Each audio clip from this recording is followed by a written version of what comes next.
Excluded from a family party, she chose freedom over tears. Her defiant ski selfie lit up phones, unraveling secrets, and igniting drama that no one saw coming. I was lying on the couch in my Asheville apartment, my laptop open but no longer useful, eyes locked on the text that had just appeared on my phone screen. Abby, just a heads up, so you're not surprised. The guest list for this weekend's party is final. There isn't enough space, so we had to cut a few people. Hope you understand.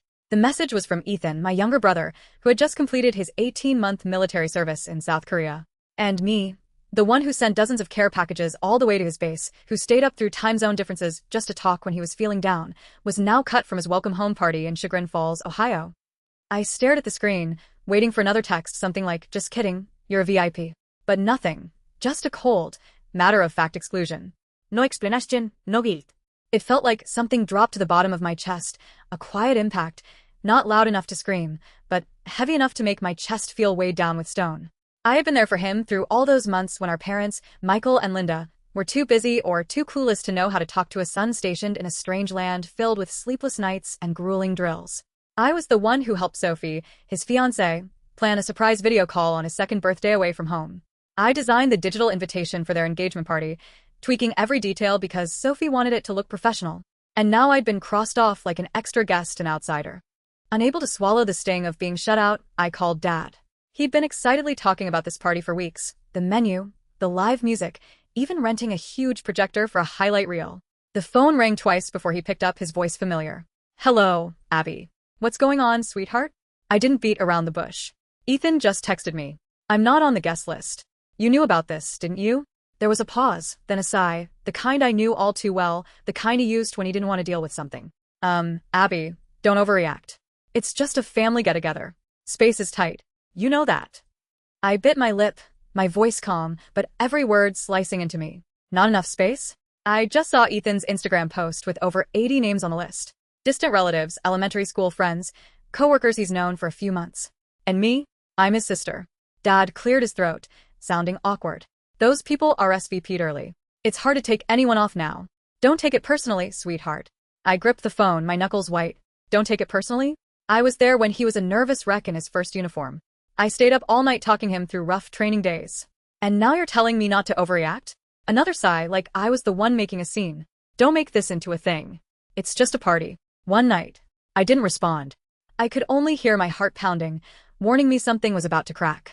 I hung up, my hand trembling. My eyes stayed on the phone screen where Ethan's "not enough space" message sat unblinking. My fingers scrolled through old photos and messages, his grateful texts when I sent homemade cookies, the heart emojis when I had his favorite takeout delivered, messages saying, "Without you, I probably would have given up already." Those now felt like a distant dream. I set the phone down and stood up, my heart echoing with silent noise. I wasn't angry at Ethan for crossing me off. I was angry because he didn't care, because he didn't see anything wrong with it. And most of all, I was angry at myself for always being there, too ready, too trusting, too quick to forgive. I looked out the window. The sky over Asheville was a dull gray, heavy like my chest. But I knew one thing for sure. I wasn't going to sit around waiting for permission to exist anymore. I sat frozen on the couch, my hand wrapped around a coffee cup gone cold. Dad's words echoed like a stuck recording. "It's just a gathering." The way he said it sounded so light, like I was overreacting, like my disappointment wasn't worth acknowledging. But how could I not be hurt when my own family so easily deemed me unworthy of being there? I got up and walked into my small home office, where stacks of design drafts covered the desk. I opened the drawer and pulled out a USB stick containing the design file for the Welcome Home Ethan poster, something I'd created for free because I thought it was what family did. I remembered staying up until nearly 2 a.m. to find the exact font Sophie liked. Delicate, elegant, with soft curves. She sent me a heart emoji after I emailed the final draft. No one said thank you, but I didn't mind then. I thought if it made him happy, if things went smoothly, that was enough. I remembered when Ethan texted me during a training break. "Sis, my car broke down. I don't know what to do." I didn't ask questions. I transferred $500 with a note. "Fix your car. Don't stress." When he left for basic training, Mom didn't know how to pack his bags, and Dad was tied up at work. I ran all over Asheville to find the right military backpack, printed his packing checklist, and woke up at 4 a.m. to drive him to the recruitment center over an hour away. And now I wasn't invited to the day he came back. I turned on my computer and opened a photo folder labeled Ethan's Journey, filled with everything from his awkward first uniform photo to screenshots of our video calls, his eyes shining in some makeshift room in South Korea. My phone buzzed. A message from Sophie. Abby, I know Ethan texted you. Honestly, I was surprised you weren't invited, too, but please don't take it personally. Ethan just didn't want the party to get too crowded. I read her words as my heart turned colder, not because of what she said, but because of how they talked about me, like I was a burden to the atmosphere. I didn't reply. I shut my laptop and walked to the window. Night had fallen over Asheville. The street lights glowed as I watched silhouettes move along the quiet street, about 1,000 miles from my parents' house in Chagrin Falls. I was always the one who came back when they needed something. When Dad had to replace the entire plumbing system, I paid the bill. When Mom needed someone to take her to medical appointments, I booked flights, rented cars, and arranged schedules. I was always willing. But now I ask myself, how many times have I given without receiving? How many times have I sacrificed because I thought I was supposed to, because I was the good older sister? My phone buzzed again, a message from Dad. Abby, please don't overthink this. It's not worth getting upset about. Please understand, Ethan just wants a peaceful evening. No tensión. I let out a joyless laugh. No tension, so I'm the tension, the one who ruins my brother's peace just by being there. I walked to the closet, pulled out my suitcase and opened my laptop, typing into the search bar, solo ski trip, West Virginia. Images of cozy cabins tucked into snowy forests, snow-covered slopes, and crackling fireplaces at Snowshoe Resort filled the screen. In that moment, I knew I wasn't going to wait for anyone to invite me. I would write my own plans. If they thought I wasn't important enough to be at that party, I didn't need to endure being treated like an afterthought. I was no longer the older sister, always behind the scenes, sacrificing in silence. Not this time. Not ever again. The next morning, I left my apartment earlier than usual. The sting of being left out lingered, but instead of stewing in anger, I grabbed my bag and headed to Blue Ridge Bistro, the cafe I visited on weekends. The morning air in Asheville carried the crisp chill of early spring. The cafe was warm, filled with the scent of blueberry scones and soft folk music that eased my heart a little. I ordered my usual, an unsweetened oat milk latte and a cinnamon roll, then picked a spot near the window where the sunlight landed on the rustic wooden table. I was about to check the news when the voices of two people behind me grew louder. I wasn't trying to eavesdrop, but when I heard my name, my heart froze. What's her last name again? Abigail? That was Elise's voice, my cousin, who always spoke half accidentally, half deliberately, so others would hear. Didn't see her name on the guest list for Ethan's welcome back party. The second voice was Megan, another cousin who once asked me to design a birthday invitation for her son, then forgot to say thank you. Maybe she did something to upset Ethan. I mean, who crosses their own sister off a guest list? I heard she used to be kind of controlling. I held my breath. Maybe she stopped helping with money. I heard she used to wire him cash when he was in a bind, but now radio silence. Yeah, can't really blame Ethan. Who wants someone bringing drama to a party? It felt like someone had slapped me. My ears burned. My throat tightened. I forced myself not to turn around, biting my lip and staring at my latte. Every word sliced through what little belief I had left in my family. I don't know how long they kept talking. When I stood up, my coffee was still full, but I felt empty. I walked out like a ghost, gripping my bag, so tightly it hurt. Their words weren't just gossip. They were confirmation. In their eyes, I was the extra. I walked without direction until I found myself in front of Malaprop's bookstore, a place Ethan and I used to visit the summer before his senior year, back when he was the shy little brother who clung to me in crowds. I remembered that afternoon when he picked a book about military history and looked at me with sparkling eyes. If I join the army someday, would you support me? I hugged him and said, I'll always be behind you. And in all the years that followed, I kept that promise. What I didn't expect was that by the time Ethan came back, my place had been replaced by careless whispers and suspicious looks from our own relatives. I pulled out my phone and reopened the text from Dad, Sophie, and Ethan. All read, none replied. None of them thought leaving me off the guest list was wrong. They just thought I was being sensitive, making a fuss, being difficult. I didn't need an apology. I needed respect, something they had never truly given me. I returned home with a clear, firm decision. I would not let myself be labeled as the difficult one ever again. If they thought I didn't deserve to be part of their celebration, I didn't need to fix problems I was no longer part of. I opened my laptop and returned to the travel booking page. My cursor hovered over destinations like Boone and Gatlinburg before stopping at Snowshoe Resort, West Virginia, a wooden cabin nestled among evergreens beside a frozen lake with endless snowy slopes. No noise, no julgamento, no demands. I clicked book. At that moment, I didn't know what was waiting for me in West Virginia, but I was done being the forgotten one. That night, I sat alone on the living room floor, soft yellow light spilling onto the hardwood. My empty suitcase lay open beside me like a void waiting to be filled. The apartment was so quiet, I could hear the ticking of the clock. I had booked a ski trip to Snowshoe Resort, a place I'd never been, never imagined would mark the beginning of my self-rescue. I didn't book economy class. I chose first class and didn't hesitate when I hit the payment button. If I'd spent years prioritizing everyone else's feelings, sweating over details for parties that weren't mine, this time I would choose myself every single moment. The cabin I picked was private, right by the frozen lake, with wide windows looking out at snow-covered mountains and a real wood-burning fireplace. It came with a full package: private ski lessons, lift tickets, and a fine dining dinner at the resort restaurant. The cost might make some wince, but I didn't care. I was used to spending money on others. This time, I was investing in myself. Friday morning, I arrived at the Asheville airport early, wearing a thick cream-colored coat and a beige knit hat I'd bought last year but never worn. Sitting in the first-class lounge, hands wrapped around a hot cup of tea, watching planes glide past the windows, I felt a lightness, as if I'd cut the cord tying me to years of heavy expectations. The flight to West Virginia was smooth, the flight attendants treating me like I was truly VIP. For the first time, I felt I deserved that. When the plane landed in Charleston, the biting cold made me shiver, but it was a good kind of cold, one that snapped me into clarity, shedding every trace of careless words, heavy silences, and looks that no longer saw me. The driver, Tom, a middle-aged man with a salt and pepper beard and a warm voice, picked me up. "First time at Snowshoe?" he asked, fastening his seatbelt. "Yes, I heard it's peaceful and beautiful. Hoping it lives up to that." "Better than you'd expect," he smiled, squinting behind his sunglasses. "People come here to find themselves. Maybe that's what you're doing, too." I paused, then nodded gently. "Maybe I am." The road from the airport wound through snowy evergreens, wooden cabins scattered along the mountainside like a holiday postcard. When we pulled up to Snowshoe Resort, I couldn't breathe for a second. It was stunning. A main lodge of wood and stone, snow-covered shingles, a soft plume of smoke curling from the chimney, like a fairy tale. The receptionist, Emily, about my age with a long braid and cheeks pink from the cold, greeted me with a warm smile. "You must be Abigail. Your cabin is ready, and here's a welcome glass of wine. We hope you have a wonderful stay." I took the glass of red wine, my hand trembling slightly from the cold, or maybe emotion. The cabin was tucked in the quietest part of the resort.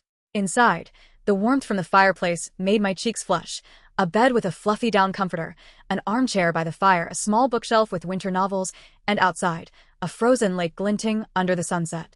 I set my suitcase down, sank into the thick wool rug, poured another glass of wine, and sat quietly. No phone notifications, no guilt-tripping messages, no one asking me to be the bigger person, just me and the peace I'd dreamed of for so long. I opened my phone and posted a photo of the cabin with the caption, "Not on the list? Then make your own list." I scheduled it to go live 2 hours later, when I knew the party in Chagrin Falls would be starting, so they'd know I wasn't just missing. I chose to disappear with purpose and grace. That night, I sat by the fireplace with a book, occasionally watching the snow fall outside. I knew I had made the right choice. I had just poured another glass of wine when my phone buzzed for the third time in 5 minutes. The screen showed Mom with 3 dots, like she was typing something long. I didn't open it. Instead, I tucked my feet up on the armchair, pulled the fleece blanket over my legs, and sipped the wine, its berry and oak aroma warm and elegant, opposite to the chaos in my inbox. As predicted, when my cabin photo went live, my family's reactions exploded like wildfire. The caption, paired with the image of me by the fire, glass in hand, snow glowing through the window, needed no tags or explanation, but everyone got it. The message storm began. "Mom, Abby, what are you doing? Don't let your emotions make you act like this. Everyone was hoping you'd be there. Dad, this is Ethan's celebration, not the time for theatrics. Ethan, are you serious posting that kind of photo and letting everyone gossip? What do you want?" I let out a soft laugh. What do I want? I just wanted to be acknowledged, but that was still a luxury in my family. Another message popped up from Sophie, Ethan's fiancée, who had once thanked me profusely for planning their engagement party, but stayed silent as I was excluded. "Abigail, I don't want to see you hurt, but things will only get worse if you keep this up. You're putting Ethan in a tough spot." I set my wine down, leaned back, and watched the flames dance in the fireplace. Putting Ethan in a tough spot? What about me? Had I ever been considered? But it didn't stop there. The next morning, when I posted a photo of golden waffles drizzled with maple syrup beside a steaming coffee with the caption, "Cold air, hot coffee, and no one controls my mood anymore," the first phone call came, not from Mom or Ethan, but from Aunt Deborah, Mom's sister, who always stayed helpfully neutral. I didn't answer, but her voicemail followed. "Abigail, I know you're upset, but you don't have to go so public with this. People will think you're turning against your family. Honestly, sweetie, come back, explain calmly, and let's all celebrate together." Don't escalate things over hurt feelings. I wept silently. No one asked why I was left off the guest list. No one wondered if I was okay. They were too busy worrying about the family's image, smoothing things over, keeping things nice, and blaming me for not behaving appropriately. The more I thought about it, the colder I felt. Not from the snow, but from the blinding truth. I wasn't overreacting. They just weren't used to me standing up for myself. I set my phone down, snapped a photo from the cabin window, the frozen lake reflecting sunlight like crystal, and posted it with a thumbs up and smile emoji. Almost instantly, a college friend commented, "Living your best life, Abby." I wish I had the guts to cut ties with people who don't deserve space in my life. A former coworker wrote, "I was once the shadow in my own family. You're inspiring." I read every word, every emoji, and felt something stir in my chest. I wasn't alone. While my family tried to make me feel like the problem, strangers could see my worth. That night, as the fire faded to embers, I reopened my phone and found another message from Ethan. "If you had just come, none of this would have happened. I don't understand why you had to turn this into some big lesson." I typed a few words, then deleted them. Finally, I replied, "This lesson isn't for you. It's for me, and I won't forget it." I hit send. This time, I felt no regret, just peace. I had taken another step out of the cycle of enduring to be accepted. I was sitting on the wooden floor by the cabin window, wrapped in a blanket and sipping hot cocoa, when the phone rang again. It was Rachel, my cousin on mom's side, the only one I still kept in touch with because she stayed out of drama and was kind enough not to hurt others for her own gain. I picked up, and before I could say anything, her voice burst through, a mix of excitement and disbelief. "Abby, oh my God, sit down. You will not believe what just happened." I took a sip of cocoa, smiling softly. "Let me guess. Someone spilled the cake, or Ethan said something dumb in front of Grandma." No, no, no. "This is way beyond that." I raised an eyebrow, sensing chaos. Rachel's voice dropped to a whisper, like she was hiding in a corner to call me. Sophie walked out in the middle of the party after throwing a mocktail all over Ethan. I nearly spilled my drink. What? Yeah. Turns out Ethan got caught flirting with Hannah Pierce, his ex from high school, the one Sophie swore was never allowed in shared spaces. I leaned on my knee, heart racing. Hannah Pierce's name used to set me off, even if it was just a harmless birthday comment online. Ethan never knew how to set boundaries. Rachel laughed. "Not just left, Abby." Before storming out, Sophie told everyone, "I was stupid to think you were actually a grown-up." Then bam. Mocktail all over his crisp white shirt. Everyone froze. I didn't know whether to laugh or sigh. And Ethan, after Sophie left, he lost it. Punched the brick wall by the door. Guess what? Broken hand. Right wrist. Swollen like a grapefruit. They had to call an ambulance. Your mom was sobbing, saying, "Everything's falling apart." Your dad ran around looking for help, but half the guests had already left. I got up, walked to the kitchen, set down my cocoa, and leaned on the counter. The chaotic puzzle was coming together, almost pitifully comedic. Rachel wasn't done. Oh, and Uncle Greg, the one always bragging about whale watching in Maine? He got so drunk he slipped and face-planted into the punch bowl. I burst out laughing. No way. I swear. But the best part, Grandma Eleanor. Want to guess what she said? I stayed quiet, sensing the punchline. Rachel took a deep breath, lowering her voice like sharing a golden secret. She looked Ethan straight in the face, hand bandaged, shirt soaked in punch, and said, "You're paying the price for cutting out the one person in this family who truly loved you unconditionally. Don't expect forgiveness from the heavens when you erase your own blood." I froze. I always thought Grandma sided with my parents, choosing peace over justice. But she said that to Ethan's face. Rachel continued. She stood up, grabbed her cane, and walked out like a queen. No one said a word. "Abby, you weren't there, but you were the center of tonight." I walked back to the couch, holding the phone in both hands. "I don't even know what to say." Rachel giggled. "You don't have to say anything. You didn't need to be there for them to realize how important you are. They wrecked it all by themselves. And this time, you're not paying the price." I looked out the window. Snow was falling softly. The evergreens outside my cabin stood silent, untouched. Inside and out, it was calm. And somehow, in the chaos of a party I wasn't invited to, I felt free. I had just stepped out of the hot tub on the cabin's porch, towel wrapped around my shoulders, still scented with lavender oil, when my phone buzzed again. Another message from Ethan. "If you had been there, none of this would have happened." I stared at the words, my finger hovering between deleting it or saving it to remind myself that some things can't be unsaid. I didn't reply. Instead, I sat on the wooden chair beside the outdoor fireplace, watching snow gather on the evergreen branches, feeling a mix of bitterness and quiet amusement. They had made me the family shield for years, only to panic when I stopped absorbing their fallout. My phone buzzed again. "Mom, can you stop being childish?" Ethan is a wreck, and your father and I are dealing with everything. Why is it that when the family needs you, you choose to disappear? I took a deep breath, trying not to let the anger boil over. I'd heard those lines my whole life. When we need you, you're not there. Why can't you be more like your brother and take a step back? Family means sacrifice. But this time, I was different. I no longer wanted to carry the weight of roles they assigned without my consent. Then came a missed call from Dad. When I didn't pick up, he left a voicemail. Abigail, I don't understand why you're blowing everything up over not being invited to a party. Your mother's been crying all night, and Ethan's in pain physically and emotionally. You're an adult. You should know this is when you need to come back. I pressed my lips together, eyes on the screen as another message appeared, this time from Sophie. Abby, I know I have no right to ask for anything, but I'm freaking out. I don't know what to say to Ethan, to his parents, to our friends. Everyone's looking at me like I ruined everything. If you could just talk to Ethan, maybe he'd calm down. A shiver ran down my spine. They were blaming me. Not one asked why I wasn't at the party. Not one considered that I stayed away because I was tired of fixing what no one else tried to keep whole. I opened my notes app and typed, "Not being there to clean up the mess doesn't mean I caused it." Then I got up, poured a cup of peppermint tea, and opened the window. The cold air swept in, carrying the scent of evergreens and melting snow. I knew if I went back, I'd end up cleaning up the pieces again, the one they never saw as important until everything fell apart. The most ridiculous part? I didn't do anything. Ethan flirted with his ex. Sophie walked out. My parents lost control. And me? I simply wasn't there, yet somehow became the center of the fallout in their eyes. I scrolled through the messages, pausing on Mom's "Can you stop being childish?" I forwarded it to myself, titling the conversation, "Why I'm not going back." Then I muted the family group chat. I needed silence, not to forget, but to remember why I walked away. As night fell, the firelight danced across the wooden walls. I opened the novel about healing I'd brought and read slowly, page by page. No messages, no guilt-tripping voices, just the wind brushing the cabin roof and words whispering of freedom.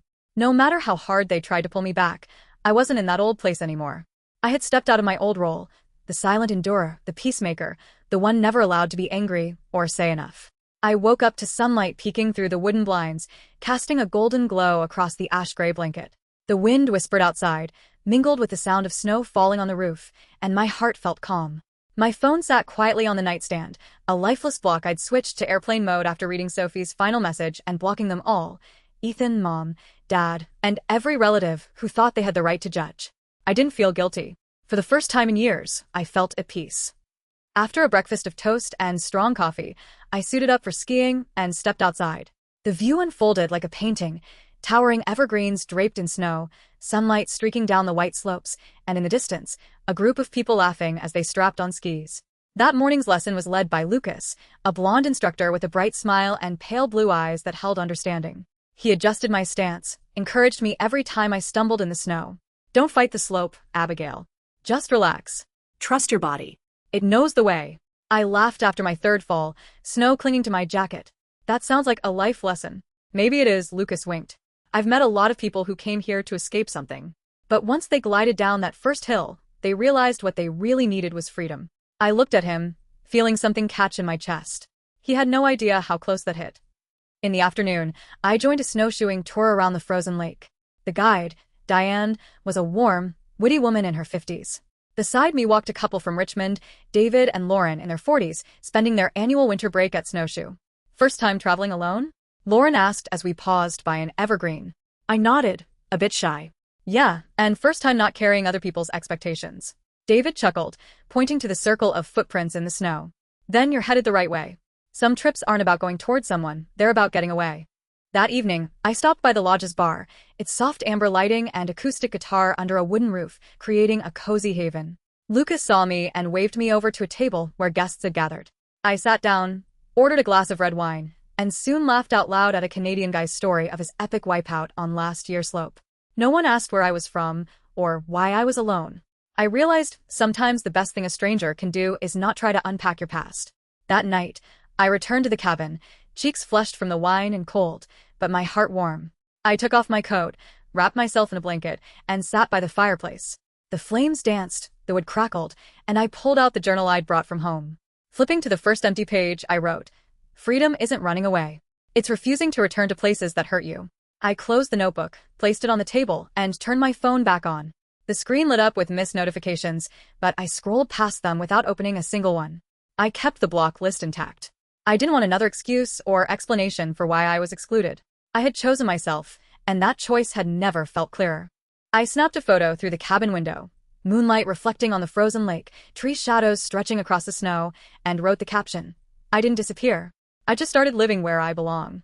No tags, no expectations, just me, finally being me. I sat on the cabin balcony, a wool robe wrapped around me, feet on a stool lightly dusted with melted snow, hands curled around a steaming coffee. The sun was rising, painting the distant mountains in gold, casting a gentle shimmer through the evergreen branches like a soft blanket.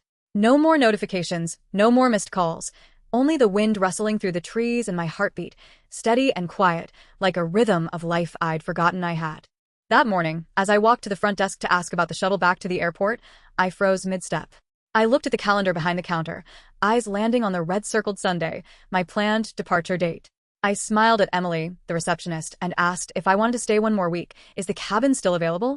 She didn't look surprised, tapped a few keys. Lucky for you, it hasn't been booked yet. Want me to hold it? I nodded without hesitation. I wasn't afraid of going back. I just couldn't see a reason to leave a place where I finally felt like myself. That afternoon, sipping wine at the resort bar, I got a message from Rachel, the one cousin I still spoke to. Your mom's organizing a family meeting next week, apparently to clear the air. Just a heads up. You're on the guest of honor list. I leaned back, watching the golden light sparkle through my wine glass. A slow smile crept across my face, not from anger, but from knowing the game too well, an intervention masked as concern, really just a performance to push me back into the role of the one who needs to understand. I typed a short reply. I'm too busy enjoying myself. Good luck with your mess. No exclamation mark, no fake warmth, just a goodbye I wouldn't take back. I turned off the screen, flipped the phone face down, and didn't touch it for the rest of the day. The next few days passed like a frozen stream in the woods, quiet and refreshing. I spent mornings skiing with Lucas, afternoons walking the lake trails with familiar guests, and evenings at the wooden table in the bar, listening to David's stories about getting lost on mountain hikes in Virginia. No one mentioned family. No one asked what I was running from. We were just people living in the now, with no need to explain the past. One weekend morning, sitting in the cabin reading, I realized days had gone by without feeling I had to be anywhere. I no longer felt guilty for not fixing everything, no longer felt heavy for not being on someone's list. I had once tried to fill every role, the dutiful daughter, the selfless sister, the woman who never let anyone down. But I'd learned, living for how others see you will always make you a blurry version of yourself. Now I was just Abigail, sipping coffee on a mountain, feeling the wind in her hair and the sunlight hitting a heart that had finally stopped breaking. I set the book aside, lifted my coffee, and stepped onto the balcony. The mountains stood still, solid, as if they too had known silent sorrow. I took a deep breath, listening to the sound inside my own chest, calm, grounded. I didn't know what would come after this trip, but I knew one thing for sure. I had found myself in the last place anyone thought I would. And this time, I wouldn't let anyone erase my name from my own story again. From that trip, I learned the bravest thing you can do isn't to stay and fight. It's to walk away and free yourself. I used to think I had to be there to keep my family from falling apart. My leaving made them look in the mirror. In that cold, quiet place, I found the voice that had been buried too long. Now I don't beg to be acknowledged. I define my worth in the power of my absence.